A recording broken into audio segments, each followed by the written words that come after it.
उदित हुआ रवि स्वतंत्रता का, व्योम करता जीवन, आजादी की आग अमर है, घोषित करता कण कण।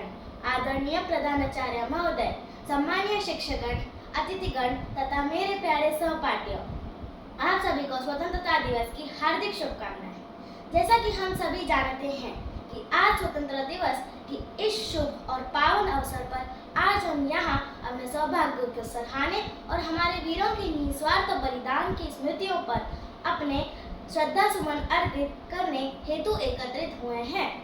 स्वतंत्रता की बेड़ियों से आज़ादी पाने के लिए हमारे स्वतंत्रता सेनानियों ने न केवल संघर्ष किया बल्कि देश को एक स्वतंत्र राष्ट्र बनाने के लिए अपना सर्वस्व न्योछावर कर दिया। यह बहुत गर्व की बात है कि आज हमें स्वतंत्र हुए पूरे 77 वर्ष हो गए हैं। हम सभी के लिए देश की गरिमा और स्वाधीनता, अनेकता में एकता को याद करने का यह स्वर्णिम दिन है। केसरिया है शौर्य पताका, श्वेत शांति संकल्प हमारा। केसरिया है शौर्य पताका, श्वेत शांति संकल्प हमारा। हरित उर्वरा धरती प्यारी, भारत भूमि जग में न्यारी। देश के सपूतों की ही देन है कि आज हम स्वतंत्र भारत में एक बेहतर भविष्य का निर्माण कर सकते हैं, स्वयं को अभिव्यक्त कर सकते हैं। यह इसीलिए संभव हो पाया क्योंकि जाग रहे हैं वीर जवान, जियो जियो ए हिंदुस्तान। आप ये अवगत होंगे कि हमारे खिलाड़ियों ने पेरिस ओलंपिक में एक अद्भुत प्रदर्शन करते हुए कई पदक जीते हैं। उनके परिश्रम, संघर्ष और समर्पण ने आज हमें विश्व पटल पर गौरवान्वित किया है। स्वतंत्रता दिवस केवल उत्सव का दिन नहीं है, बल्कि यह आत्मविश्लेषण का भी दिन है। यह दिन हमें स्मरण करवाता है कि स्वतंत्रता के साथ हमारा उत्तरदायित्व भी बढ़ जाता है। अब यह हमारा कर्तव्य है कि देश की गरिमा को बनाए रखते हुए एक आदर्श राष्ट्र के लक्ष्य को पूरा करें। आज हमें यह संकल्प लेना चाहिए कि देश की उन समस्याओं को मुक्त करेंगे जो हमारे सामने चुनौती बनकर खड़ी है।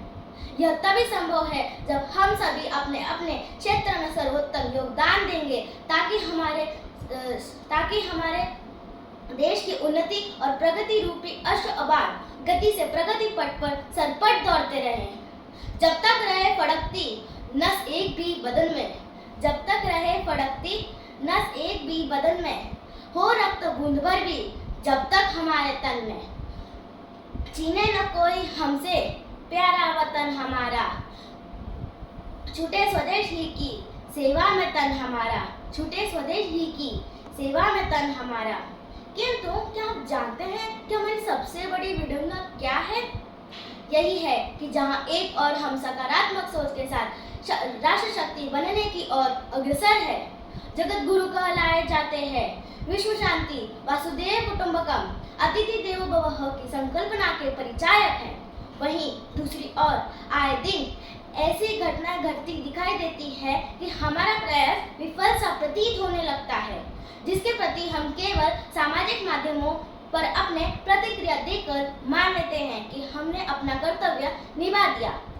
आज देश के युवा वर्ग जो देश का भविष्य कहलाते हैं, उनका एक बड़ा समूह अपना पौरुष मोबाइल पर खेल खेलना, मादक द्रव्यों के सेवन, पश्चिमी सभ्यता के अंधानुकरण में अथवा असामाजिक गतिविधियों की भेंट चढ़ाता पाया जाता है। मैं सभी को दोषी नहीं कह रही, लेकिन आप तो जानते ही हैं कि गेहूं के साथ घुन भी पिसता है। मेरी बातों को अन्यथा न ले, बल्कि गंभीरता से विचार करें। आज देश को किसी रावण, कंस, शकुनी अथवा भारी विनाशकारी शक्तियों से ज्यादा देश की विभीषणों से इसकी रक्षा करना सर्वोपरि हो गया है। देश की सुरक्षा सुनिश्चित करने के पश्चात ही हम कह सकते हैं कि सुख सुविधा समता पाएंगे सब, सत्य स्नेह सरसाएंगे, तब भ्रष्टाचार नहीं होगा, अनुचित व्यवहार नहीं होगा और मेरे भारत के मान सम्मान, अस्मिता की ओर आंख उठाकर भी जो दुस्साहस करेगा, उसे मैं बता देना चाहती हूँ कि मानव मंगल अभियानों में अब नया कल्प आरंभ हुआ, जब चंद्रलोक की यात्रा के सपने भी सच हो आए। हम प्रजातंत्र में मनुष्यता के मंगल कलश सवार रहे, हम प्रजातंत्र में मनुष्यता के मंगल कलश सवार रहे।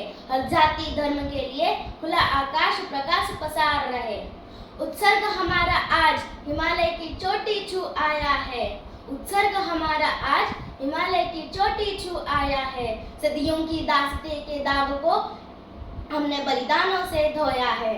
मानवता की खुशहाली की हरियाली फसलें बोना है। बढ़ बढ़ कर बातें करने की बलिदानें रखते पान नहीं। बढ़ बढ़ कर बातें करने की बलिदानें रखते पान नहीं। अब इतना तो समझ गए होंगे, अब इतना तो समझ गए होंगे, यह कल का हिंदुस्तान नहीं, यह कल का हिंदुस्तान नहीं। इन्हीं पंक्तियों के साथ मैं अपनी वाणी को यहीं विराम देती हूँ। जय हिंद, जय भारत।